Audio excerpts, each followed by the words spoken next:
Darling, go home. Your husband is dead. So what? If he is dead, a warlock coming back. Darling, go home. The will's to be read. What's that you said? I said the will's to be read. Oh, no, my dear friends. This is no time to dance. I must go weep for my poor old man. I must go weep for my poor old man.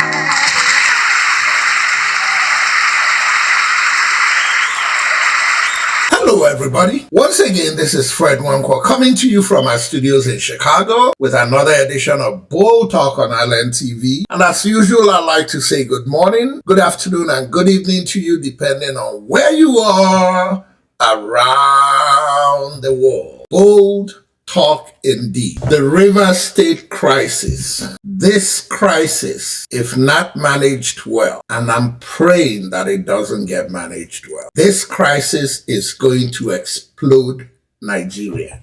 Just watch. And this may be the one that broke the camel's back. And after what Nigeria did to Igbos and the lies you've told against Igbos for 60 years, this crisis may be the crisis that unites brothers and sisters and cousins. And when I say brothers and sisters and cousins, I mean Igbos and Ikweres and Calabaris and Ijaws and Opobos and Ogonis and Ibibios and Ethics. It's going to unite a people that have always been together until the Fulani cabal came to split them apart. It's going to bring them back together. Did we make mistakes? Hell yes, we made mistakes. Our brothers and sisters make mistakes, but they don't kill themselves out of mistakes. They fix the mistakes and they move on. This crisis may be the one that brings all of us back together as united, collaboratively working people. Nobody is bigger than the other. We are all equals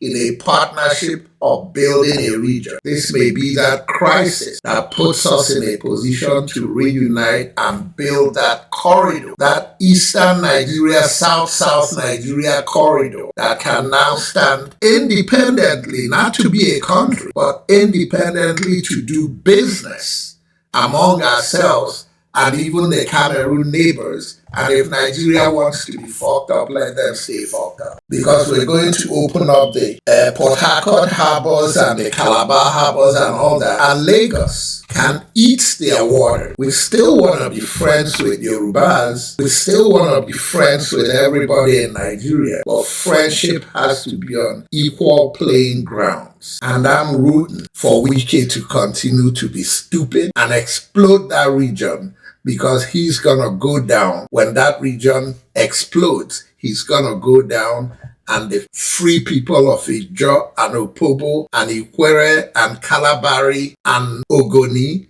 will find out that these idiots in the region keep knocking your heads together. And you guys are knocking your heads together while they are running to the bank with all the money from your region. Many of us may have been born at night, but we were not born last night. We've seen Nigeria, and we've seen intimidation, and we know what happens with people who like to intimidate and act like they are everything. The bigger they are, the harder they fall. And on their way down, they grab on so tight and just try to, a lot of gara. But I gotta tell you guys something. Nigeria has been here before. When Abacha was roaming Nigeria with his death squad, Nigerians didn't know there was salvation coming from anywhere, but it came.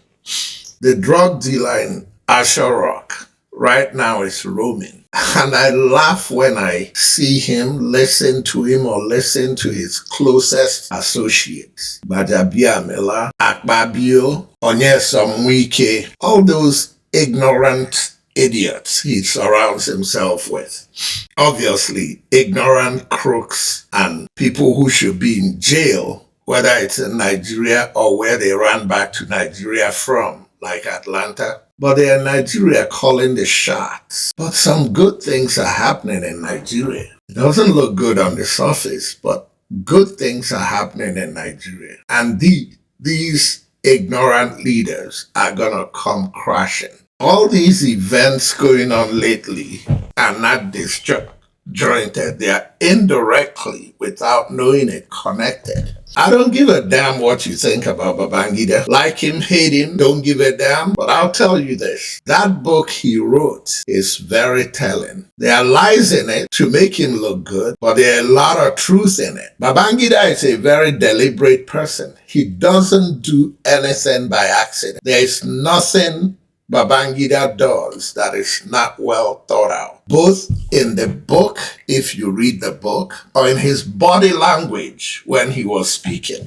Go back and watch his interviews and his presentation at the book launching. Babangida was trying to, like Igbos will say, wapuo some people afo, which means he was trying to let the cat out the bag about the role certain people played, both in the Civil War, the lies about Igbos being the ones who planned the coup in 1966. A lot. Listen carefully. Don't just listen on the surface. Babangida was talking, and Babangida was pointing fingers at certain people. Why is that important? Whether it's Babangida pointing fingers or all the other leaders and the atrocities they've committed, or it's Bola Ahmed Tinubu and all the lies he's been telling and the way he got to office, when the trouble starts, and it's not going to be 10 years from now, we're at the point of Ashiritu. We're at the point where this stuff is going to explode in their faces. The revolution we're looking for may not be me and you in the streets revolting. We need that. The revolution we are looking for is going to come from within their own ranks. All these idiots that are parading as the Oputobies of Bola Ahmed Tinubu's administration,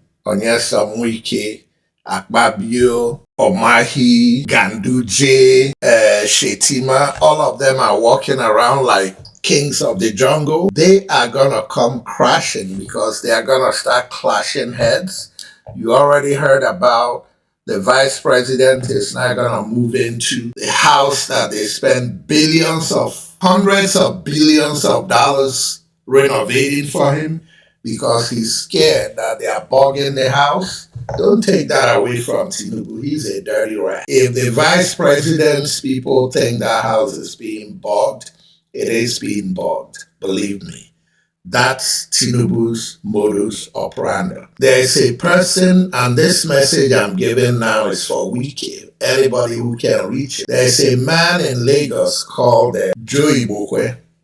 His last name is Ibokwe, which literally translates to if Igbo agrees, Ibokwe. And when we talk about him as Igbos, we call him Joe Yorubakwe or Joe Tinubukwe, which means Joe that moves according to the dictates of Yorubas and Tinubu. Why do I bring Joe Ibokwe up? For the last 24 years with Tinubu in office, Joe Ibokwe's profile has been rising. Called himself the king of Igbo connection to Tinubu in Lagos. But more importantly, he saw himself as a Yoruba man, Omole. He speaks Yoruba.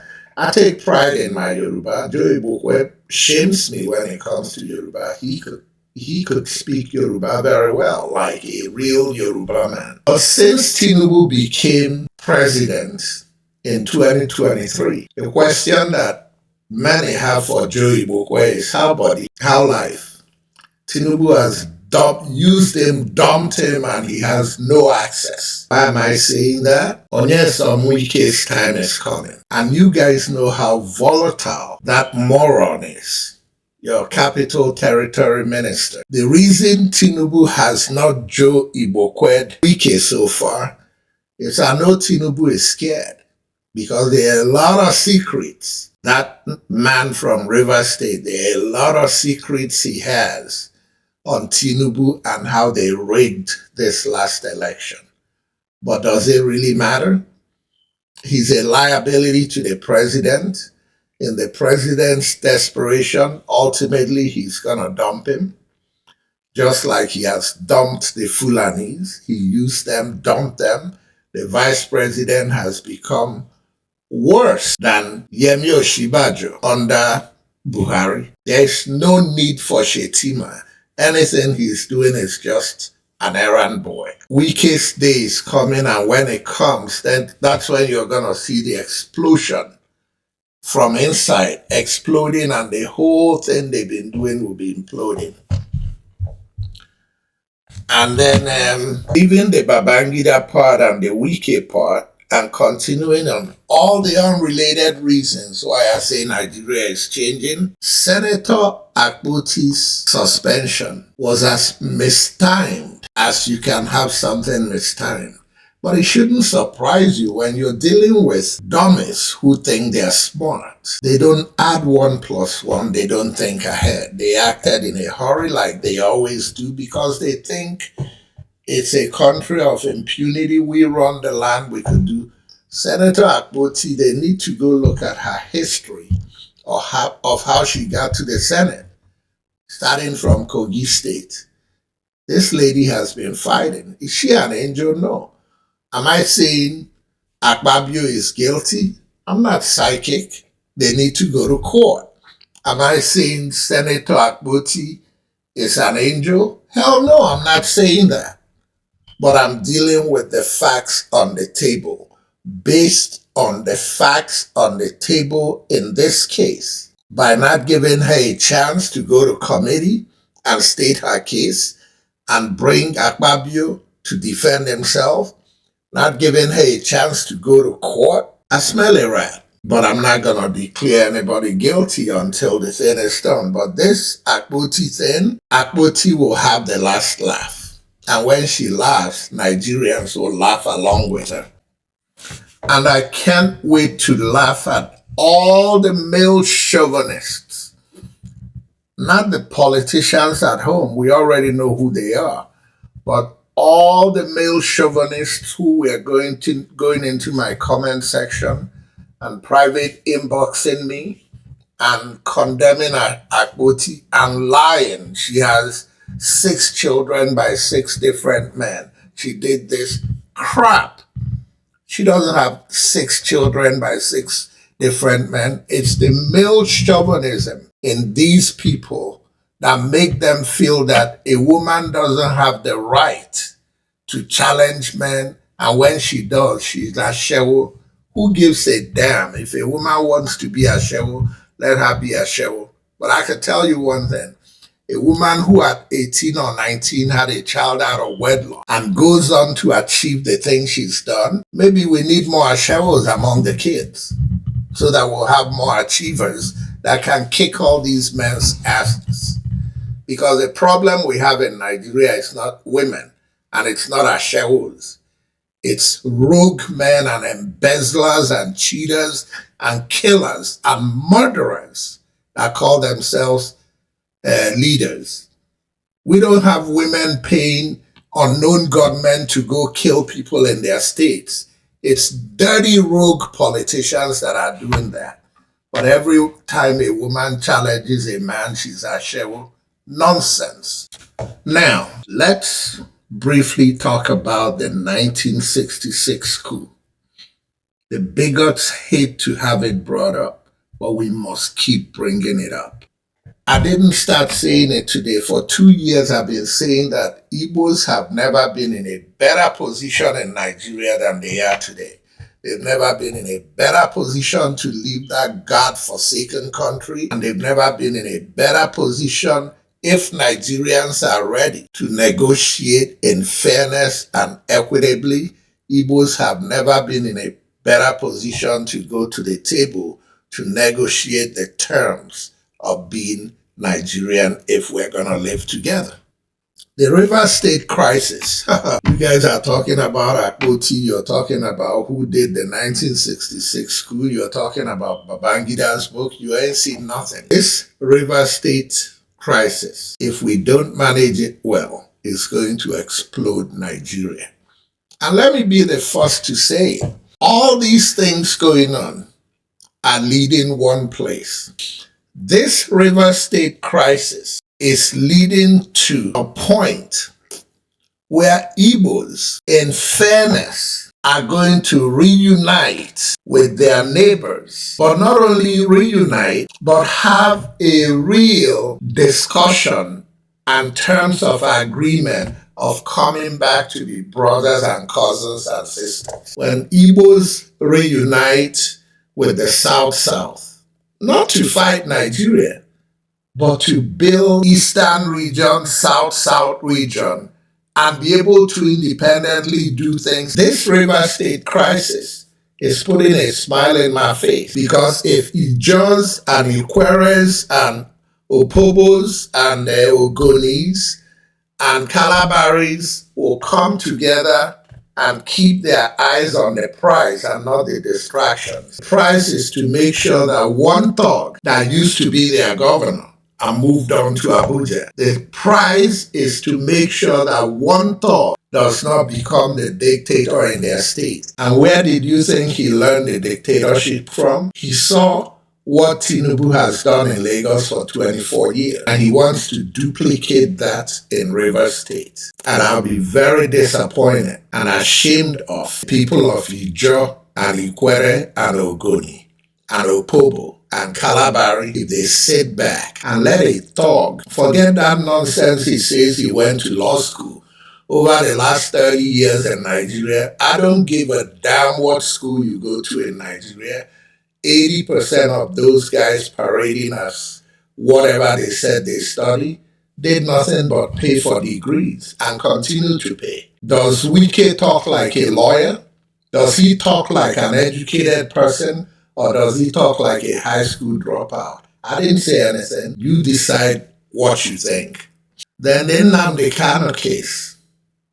This has been a thorn in Nigeria's flesh, and it's not going to get easier. A person who went into detention with Igbos divided on whether they support what he's doing or they don't like what he's doing is going to come out of detention solidly supported by every Igbo person. I didn't say Igbos will follow him, but I don't know too many Igbos who today would tell you that it's fair to retain Nnamdi Kanu in jail.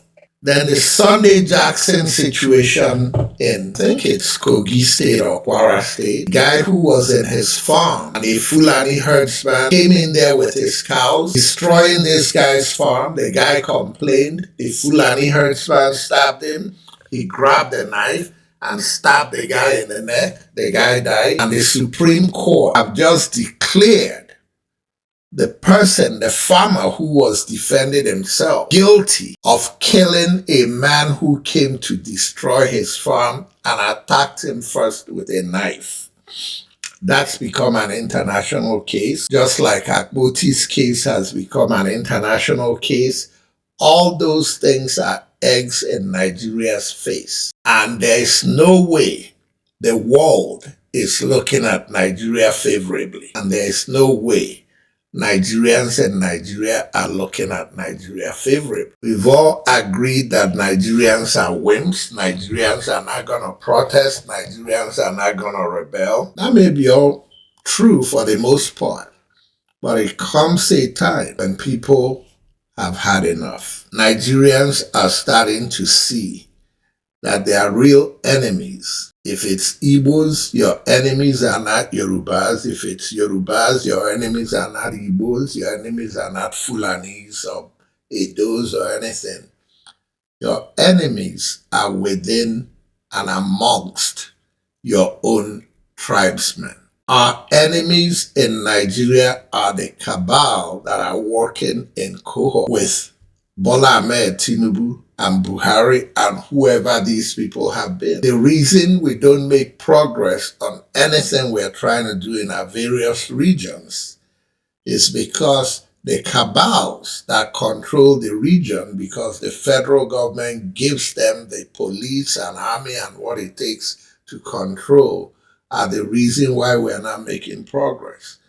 And when we start the revolution should include, I didn't say kill, I mean get rid of the influence of the members of these cabals. If you come to the East, we have to get rid of the influence of the cabal-pocketed Igbos in anything we do. We cannot succeed as Igbo people when we have cabal-pocketed Igbos that have deep pockets stuffed with money, using their monies to influence the decisions we make to try to make life better for Igbo. No, they are going to keep sabotaging. They are going to come to meetings and say all the right things and go behind and send their soldiers and their police and everything to sabotage everything you're doing. The same thing applies to Yorubas. When I say you think I'm tribalistic, I'm not tribalistic. Tinubu is an evil man. And until Yorubas address the problem of this evil man and his influence in Yoruba land, you're going to keep pointing at Igbos as your problems when your problem is sitting in your own backyard. Going north, the progressive Fulanis and Hausas and Nigerians, Hausas are not Fulanis. Hausas have been suffering what we are suffering today decades before we started dealing with it. They are the ones who dealt with the first wrath of Usman Danfodio, and it hasn't stopped. And the man who just discovered that Tinubu is an evil man, El Rufai, has been killing Hausas in Kaduna for the last 10 years. So all of us Nigerians should be sympathetic to what the Hausas have gone through in Nigeria. With brainwash from the Fulanis, we thought Hausas were against us. Hausas had no say. They either do what the brainwash says or they are dead. It's time for Nigerians to unite or divide. If we can't unite, let's divide and fight our wars individually in our separate countries. If we're going to live together in one country, let's unite and fight the real enemies. Yoruba should start with fighting their real enemies in Yoruba land, and that fight should start on Bodilon Street. Igbos should unite to fight their real enemies in the east, who are the cabal-pocketed Igbos with very deep pockets. Fulanis should unite and understand that being a good Muslim doesn't mean wanting to kill your neighbor in the name of infidels and non-infidels. And then the rest of Nigerians should be man enough to speak up when you see evil. If an Igbo man is being oppressed, you should be able to open your mouth and say the truth and not take contracts and infrastructure coming to your region at the expense of Igbo and pretend you don't know that what's going on is wrong. Because after this has happened to Igbos for 60 years and more, has your life become better as an Ijaw man or an Ibibio man or an Efik man or a Kalabari man or an Opobo man or an Urobo man or an Ishang man or an Edoma man or a TV man? Has your life become better because you joined forces with a wicked federal government to deprive your fellow Nigerians in eastern Nigeria? Half of you are going to brush off what I just said and say, he's being tribalistic, he's an Igbo man and No, put yourself in the Igbo man's shoes. And I'm not saying you personally did something to an Igbo man, but I'm saying you personally have refused to tell the truth because maybe the truth doesn't quite favor your region. Or your region is not gonna enjoy in Nigeria until Igbos are happy or let go. But as long as you refuse to let Igbos leave Nigeria and you refuse to be fair in the distribution of resources, you're not going to be happy because Igbos are going to travel Nigeria and Igbos are not going to sit back and be intimidated. And in many cases, if it's in Lagos with the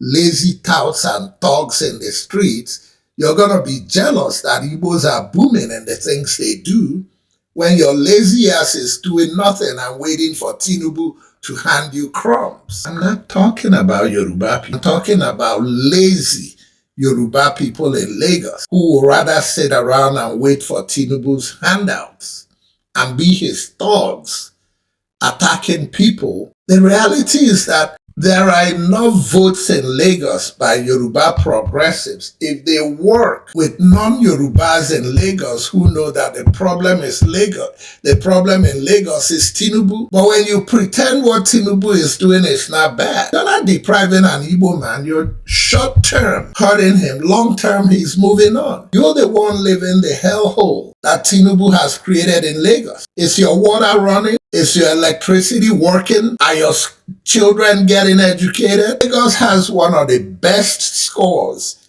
in Nigeria when it comes to Wike and all that. But do you ask yourselves why?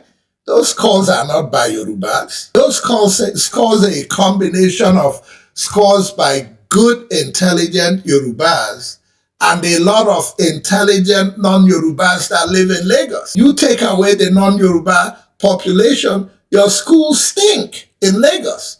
The public schools are non-existent. And you walk around screaming, Jagaban, Jagaban. Aren't you ashamed of yourself? A man is destroying your economy, destroying your family, and you're calling him Asiwaju Jagaban. Jaga crap. Folks, I hope you got something out of my ranting today.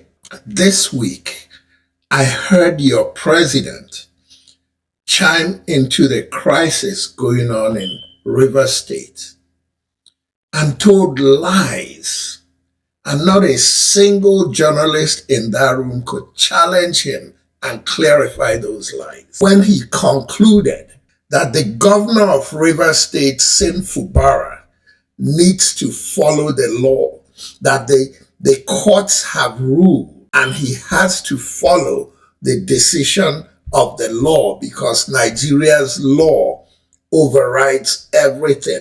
What law? The law that put Tinubu in office? Is that what he calls law? The due process that Fubara needs to follow is the due process from the courts of Tinubu and Wike, and not a single journalist could challenge him on that. We're finished. Ladies and gentlemen, once again, this is Fred Nwankwo coming to you from our studios in Chicago with another edition of Bold Talk on LNTV. And until next time, good night and God bless.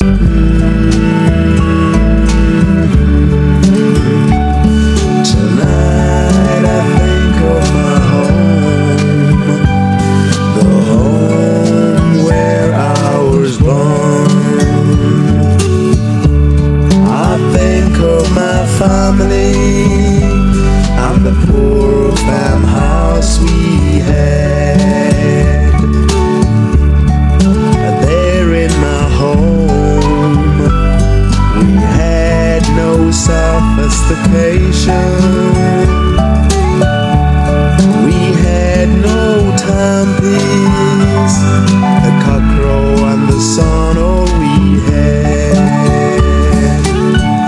Rise early at sunup, we go to the farms, drive the monkeys away from the maize farms, and the birds away from the rice farms.